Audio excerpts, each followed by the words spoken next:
প্রিয় BA fifth সেমিস্টারের ছাত্রছাত্রীরা, আজকে আমি যে বিষয় নিয়ে আলোচনা করব সেটি হচ্ছে তোমাদের যে কম্পালসারি ইংলিশ রয়েছে LCC 2, এই পেপার থেকে ল্যাঙ্গুয়েজ ইমাজিনেশন অ্যান্ড ক্রিয়েটিভিটি এই পেপার থেকে আমি তোমাদের আজকে গুরুত্বপূর্ণ 15 নম্বরের প্রশ্ন নিয়ে আলোচনা করব।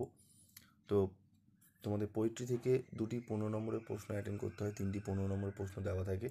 তো তার জন্য কোন কোন প্রশ্নগুলো পড়তে হবে খুব গুরুত্ব সহকারে সেগুলো নিয়ে আলোচনা করব, এবং তোমাদের জন্য অত্যন্ত কম রেমুনারেশনে তোমাদের জন্য স্টাডি মেটেরিয়াল তৈরি করা হয়েছে।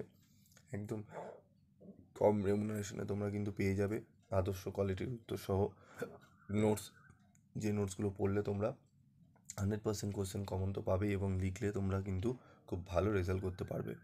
তো চলো আমরা দেখে নিই আমাদের 3 years ago এখান থেকে আমাদের কি কি প্রশ্ন পড়তে হবে।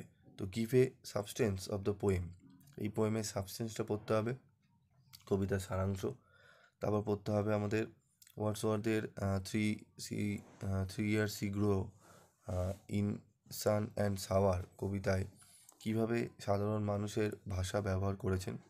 ঠিক আছে, how does Words use the language of the common man in his poem. তারপর রয়েছে how did Lucy grow in the lap of nature in 3 years ago। তার সাথে অথবা দিয়ে কোশ্চেন আছে, দেখো, write a note on a title of the poem. তারপর হচ্ছে bring out clearly how Lucy was educated by nature. তো 3টে কোশ্চেনের অ্যান্সার সেম হবে, বাংলাগুলো তোমরা দেখে নাও।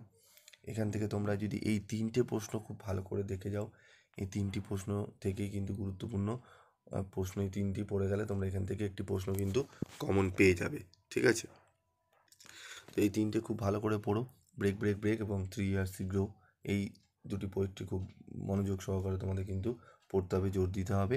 তোমরা যদি চাও, তোমরা যদি স্টাডি মেটেরিয়াল সংগ্রহ করতে চাও, তাহলে 7278981430 এই নাম্বারে যোগাযোগ করে তোমরা স্টাডি মেটেরিয়াল সংগ্রহ করে নিতে পারো। আজকের মতো এটুকুই, দেখা হচ্ছে পরবর্তী ভিডিওতে। সকলে ভালো থাকবে, সুস্থ থাকবে।